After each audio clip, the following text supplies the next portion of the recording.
अस्सलाम वालेकुम।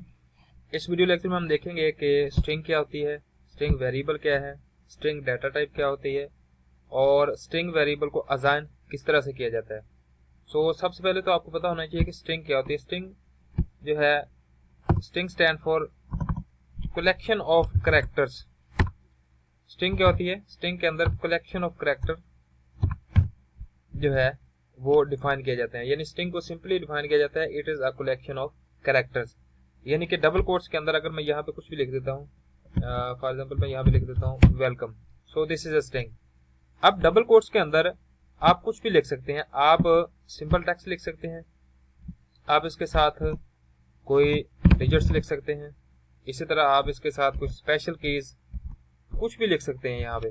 ठीक है, डबल कोट्स के अंदर जो भी आप चीज लिखेंगे वो एज अ स्ट्रिंग रीड होगी। स्ट्रिंग के लिए जो डाटा टाइप यूज करते हैं स्ट्रिंग वेरिएबल को डिक्लेयर करने के लिए, वो कैरेक्टर ही यूज करते हैं। सिंपल लिखेंगे CHAR। ठीक है, उसके बाद स्ट्रिंग वेरिएबल का नाम कोई भी रख सकते हैं आप, जिस तरह मैंने यहाँ पे STR रख दिया है। अब ये जो है सिंपल स्ट्रिंग को, अब ये स्ट्रिंग को डिफाइन करने के लिए या स्ट्रिंग को डिक्लेयर करने के लिए हम साथ में स्क्वायर ब्रैकेट का यूज करते हैं, ये वाले ब्रैकेट का। अब ये स्ट्रिंग जो है ये कंप्लीट हुआ है स्ट्रिंग वेरिएबल। सिंपल जो कैरेक्टर होता है उसके लिए हम सिर्फ यूज करते हैं CHAR, data type character use करते हैं। यहाँ पे किसी वेरिएबल का नाम, फॉर एग्जांपल मैं यहाँ पे CH रख लेता हूँ कोई भी। This is a simple character. ठीक है, मैं यहाँ पे सिंगल कोट्स के अंदर कोई भी वैल्यू, एक वैल्यू दे देता हूँ इसको, this is a character. But जब आपको स्ट्रिंग वेरिएबल लेना है, स्ट्रिंग डिक्लेयर करनी है, स्ट्रिंग डिफाइन करनी है, तो इसके लिए हमें क्या यूज करना पड़ेगा? ये स्क्वायर ब्रैकेट यूज करनी पड़ेगी। ठीक है, ये स्क्वायर ब्रैकेट किस लिए होती है? ये स्क्वायर ब्रैकेट बेसिकली लेंथ बता रही होती है कि इस STR वेरिएबल के अंदर कोई एक वैल्यू नहीं आएगी, इसके अंदर वैल्यूज का मजमुआ आएगा, यानी इसके अंदर कोई स्ट्रिंग होगी, कैरेक्टर्स का मजमुआ होगा। ठीक है, तो यहाँ पर हम इसका साइज भी मेंशन कर सकते हैं। यहाँ बेसिकली होता है लेंथ।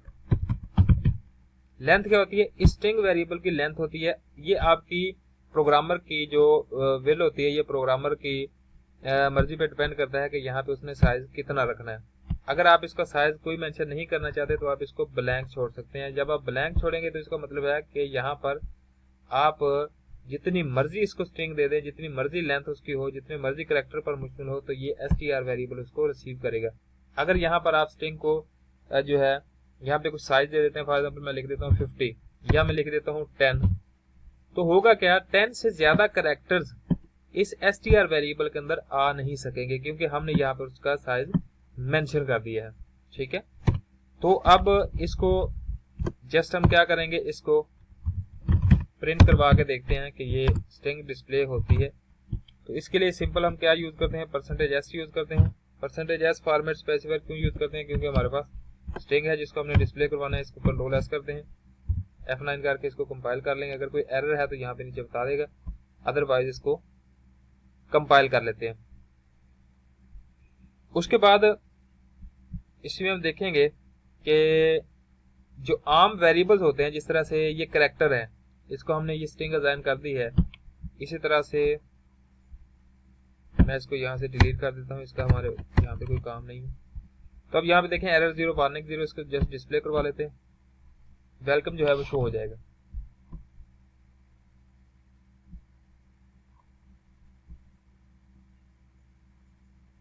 It takes time.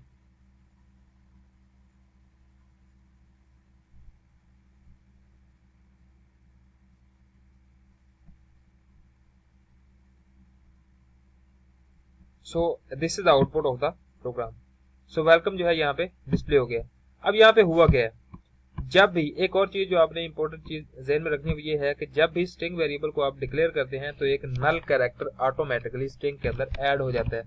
अब यहाँ पर अगर मैं यहाँ पे मेंशन कर देता हूँ 10, मैं इसका साइज लिख देता हूँ।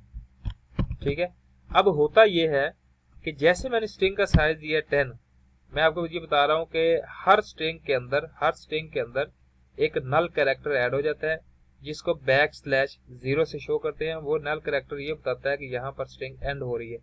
इसकी मैंने एक जो रिप्रेजेंटेशन है वो बना के रखी है। ये यहाँ पे देखें, मैंने डिक्लेयर किया था, मैंने यहाँ पे जो साइज रखा था ये देखें 10 रखा है साइज। तो यहाँ पे पेंट के अंदर मैंने थोड़ी सी इसकी रिप्रेजेंटेशन बना के रखी है। ये देखें इस तरह से 10 जो है कंसेक्टिव मेमोरी लोकेशन इस तरह से बन जाएंगी, ठीक है। सॉरी ये 10 बनेंगे, ये वाला कॉलम नहीं होगा क्योंकि ये 9 तक होगा, सिर्फ यहाँ तक, इसके आगे वाला ये वाला कॉलम नहीं बनेगा, ये वाला कॉलम नहीं होगा यहाँ तक। तो इतनी मेमोरी कंसेक्टिव मेमोरी लोकेशन जो है इसको str वेरिएबल को असाइन हो जाती है। यानी कि यहाँ पे क्या होगा, जो str वेरिएबल है उसको इस तरह से उसको जो लेंथ मिली है वो इस तरह से मिल जाएगी। अब क्या होता है कि हर एक मेमोरी लोकेशन के अंदर ये जो 0 है ये मेमोरी लोकेशन है। बेसिकली होता ये है कि जो ये स्क्वायर ब्रैकेट होती है ना, स्क्वायर ब्रैकेट के अंदर जब वैल्यूज जा रही होती हैं तो वो इस तरह से इस लोकेशन पर जा रही होती है। यानी यहाँ पे क्या है, यहाँ पे साइज मेंशन किया हुआ 10, तो यहाँ पे 10 मेमोरी लोकेशन बन गई है। ये मेमोरी लोकेशन 0 से शुरू हो रही है। आप यहाँ पे रिप्रेजेंटेशन के लिए 1 से भी स्टार्ट कर सकते हैं। अब 0 लोकेशन पे W पड़ा है, 1 लोकेशन पे E पड़ा है, 2 लोकेशन पे L पड़ा है, 3 पे C पड़ा है, 4 पे O पड़ा है, 5 पे M पड़ा है, 6 पे। अब ये देखें जो 6 इसकी लोकेशन है, सॉरी यहाँ पे E आएगा, वेलकम में यहाँ पे E आएगा। उसके बाद ये वाली जो जगह है 7वें नंबर पर, यहाँ पर \0 ऐड हो जाएगा। ये \0 क्या है, this is the null character. ये रिप्रेजेंट कर रहा है कि यहाँ पर जो स्ट्रिंग है वो एंड हो रही है। उसके बाद ये वाले जो 2 स्पेसेस हैं वो खाली बच जाएंगी। सो जब भी स्ट्रिंग वेरिएबल डिक्लेयर किया जाता है, हर स्ट्रिंग वेरिएबल के अंदर ये नल कैरेक्टर ऑटोमेटिकली ऐड हो जाता है, हमें इसको ऐड नहीं करना पड़ता। ये जो नल कैरेक्टर होता है ये बताता है कि यहाँ पर स्ट्रिंग जो है एंड हो रही है। अब यहाँ पे देखें वेलकम जो है पहले तकरीबन 7 मेमोरी लोकेशन पर वेलकम लिखा जा चुका है, ठीक है। जो 8वीं लोकेशन है, 8वीं लोकेशन में क्यों कह रहा हूँ, क्योंकि यहाँ से हमने 0 से शुरू किया। जो 8वीं लोकेशन है, 8वीं ये जो 7 वाली है, यहाँ पर \0 ऐड हो गया ऑटोमेटिकली। इसे कहते हैं नल कैरेक्टर। ये इस बात की रिप्रेजेंटेशन करता है कि यहाँ पर जो स्ट्रिंग है वो एंड हो रही है। सो आई होप सो कि आपको स्ट्रिंग वेरिएबल की जो असाइनमेंट है, स्ट्रिंग वेरिएबल का जो कंसेप्ट है वो थोड़ा सा क्लियर हो गया होगा। सो इस तरह से स्ट्रिंग वेरिएबल जो है काम करता है। इसी तरह स्ट्रिंग को डिस्प्ले करने के लिए हमारे पास 2 फंक्शन होते हैं। एक तो printf का फंक्शन है, इसी तरह हम getS का फंक्शन भी putS फंक्शन का यूज भी कर सकते हैं। putS के अंदर सिर्फ वेरिएबल देंगे str का जो ऊपर डिक्लेयर किया हुआ है। कंट्रोल S कर लेते हैं, F9।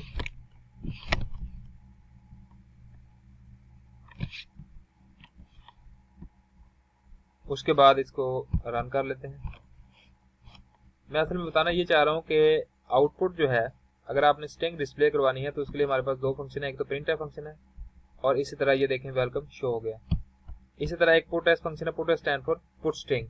अब इस फंक्शन के अंदर क्या पास किया जाता है, सिर्फ इस वेरिएबल का नाम पास कर दिया जाता है। इस वेरिएबल के अंदर क्या लिखा हुआ है, इस वेरिएबल के अंदर क्या चीज है, ये वेलकम है इस वेरिएबल के अंदर, जो कि मैंने आपको बता दिया है। तो यहाँ पर इस वेरिएबल को पास करेंगे तो जो भी इसके अंदर लिखा होगा, जो भी स्ट्रिंग होगी वो ऑटोमेटिकली डिस्प्ले हो जाएगी। उसके बाद जो नेक्स्ट चीज है, जिस तरह आम वेरिएबल को आप असाइन करते हैं, जिस तरह फॉर एग्जांपल मैं लिख देता हूँ str इज इक्वल टू, मैं यहाँ पे वेलकम ही लिख देता हूँ, कुछ भी लिख दिया मैंने। इसको मैं जरा कमेंट आउट कर देता हूँ। मैं बताना ये चाह रहा हूँ कि जिस तरह आप आम वेरिएबल को वैल्यू असाइन करते हो, इंटीजर है, फ्लोट है, मैं यहाँ पे लिख भी देता हूँ। जिस तरह इंट है, ये एक वेरिएबल मैंने लिया है, इसके अंदर मैंने 50 रखवा दिया। इसी तरह एक फ्लोट डाटा टाइप ली है, उसके अंदर वेरिएबल एवरेज नाम का वेरिएबल लिया है, इसके अंदर मैं कोई इशारे में वैल्यू स्टोर करवा देता हूँ। अच्छा, अब यहाँ पे देखें, ये जो आम वेरिएबल्स है ना, इनके अंदर वैल्यूज आप असाइन करवा रहे हैं आम से, या आप यूं भी कर सकते हैं, आप num इज इक्वल टू 50 यहाँ पे नीचे भी आकर कर सकते हैं, तो कोई इशू नहीं है, कोई दिक्कत नहीं है, कोई एरर नहीं आएगा। इसी तरह इसको भी आप ऐसे ही कर सकते हैं, आप नीचे आकर वैल्यू को असाइन कर सकते हैं। बट आप जो स्ट्रिंग वेरिएबल है उसके अंदर ऐसा हरगिज नहीं कर सकते। इसको अगर मैं 4.5 इस तरह से वैल्यू असाइन कर दूं तो कोई इशू नहीं है। अगर मैंने स्ट्रिंग वेरिएबल लिया, मैं स्ट्रिंग को भी ऐसे ही असाइन कर रहा हूं, तो यहाँ पे हमारे पास एरर आएगा कि आप स्ट्रिंग वेरिएबल को वैल्यू सिंपली असाइन नहीं कर सकते। इसको जरा चला के देख लेते हैं ताकि आपका जो डाउट है वो क्लियर हो जाए। कंपाइल कर लेते हैं। सो यहाँ पे सेमीकोलन ने लगाया, इस वजह से एरर दे रहे हैं। कंट्रोल एस कर लेते हैं, मैं दोबारा F9 करता हूँ। सो यहाँ पे देखें जी, error incompatible types in assignment of constant character. ठीक है, वो कह रहा है कि आप स्ट्रिंग को, सिंपल स्ट्रिंग वेरिएबल को कोई भी स्ट्रिंग असाइन नहीं कर सकते। तो अब स्ट्रिंग असाइन करने के लिए हम क्या फंक्शन यूज करेंगे? या तो आप यही वाली स्टेटमेंट यूज कर सकते हैं, ये वाली, दिस इज गुड। अगर आपने सिंपल वेरिएबल को कोई स्ट्रिंग असाइन करनी है तो उसके लिए हमारे पास एक फंक्शन यूज होता है सी के अंदर, जिसको बोलते हैं strcpy, यानी स्ट्रिंग को कॉपी करने के लिए एक फंक्शन यूज होता है। इस फंक्शन के अंदर हम क्या करेंगे, इसको सिंपली इसको मैं कॉपी कर लेता हूं, क्योंकि कट करके यहाँ पे पेस्ट कर देता हूं। अब यहाँ पे कॉमा आएगा, इधर सेमीकोलन आएगा। अच्छा, अब यहाँ पे हो गया रहा है, इस फंक्शन के अंदर दो आर्गुमेंट पास किए जाते हैं। strcpy के अंदर दो फंक्शन, इस फंक्शन के अंदर दो आर्गुमेंट पास किए जाते हैं। एक वेरिएबल का नाम, ये वेरिएबल है, ये वेरिएबल जिसके अंदर 10 इसकी जो लेंथ है वो इसको असाइन की हुई है, 10 इसको लेंथ दी हुई है, और ये स्ट्रिंग होती है। यहाँ पर आप कोई भी स्ट्रिंग इसको असाइन कर सकते हो। अब क्या होगा, ये वेलकम जो है इस str वेरिएबल के अंदर आ चुका है। होगा क्या, अब उसी वेरिएबल को हम क्या करेंगे, जस्ट डिस्प्ले करवा देंगे। तो इसको पहले कंपाइल कर लेते हैं, अगर कोई एरर है तो हमें बता देगा, अदरवाइज एरर 0 वार्निंग 0 का जो है मैसेज शो करवा दिए। इसको कंपाइल कर लेते हैं। So here is output.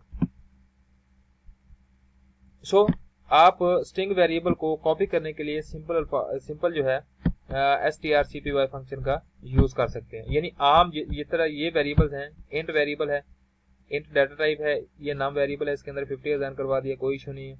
इसको डिस्प्ले करवा देंगे तो 50 डिस्प्ले हो जाएगा, यहाँ पे भी कोई इशू नहीं है। बट स्ट्रिंग के साथ आप ऐसा नहीं कर सकते। आपके सामने जिस तरह मैंने स्ट्रिंग को असाइन की थी वेलकम, तो उसने एरर दे दिया था कि आप कैरेक्टर के अंदर इस तरह से स्ट्रिंग को डिस्प्ले जो है असाइन नहीं कर सकते। तो उसके लिए हमारे पास एक फंक्शन यूज होता है जिसे strcpy बोलते हैं। इस फंक्शन का क्या काम है, यहाँ पे स्ट्रिंग के तौर पर कोई भी, आप यहाँ पे मैं कोई भी डिजिट भी दे सकता हूँ, इसी तरह मैं कोई स्पेशल कैरेक्टर भी ले रहा हूँ। ठीक है, अब इसको कंपाइल कर लेते हैं। अभी एरर आएगा, ये देखें एरर क्यों आ गया, क्योंकि यहाँ पे कह रहा है कि आपने साइज कम लिखा हुआ। यहाँ पे मैं साइज दे देता हूँ इसका 50। दोबारा इसको सेव करता हूँ, F9 करके कंपाइल करते हैं। अब एरर नहीं आएगा, अब इसको F10 करके ये देखें। तो स्ट्रिंग के अंदर आप जो चीज मर्जी लिखेंगे डबल कोट्स के अंदर, वो एज इट इज डिस्प्ले हो जाएगी। सो आई होप सो कि आपको क्लियर हो गया होगा। सो मिलते हैं नेक्स्ट वीडियो में इंशाल्लाह।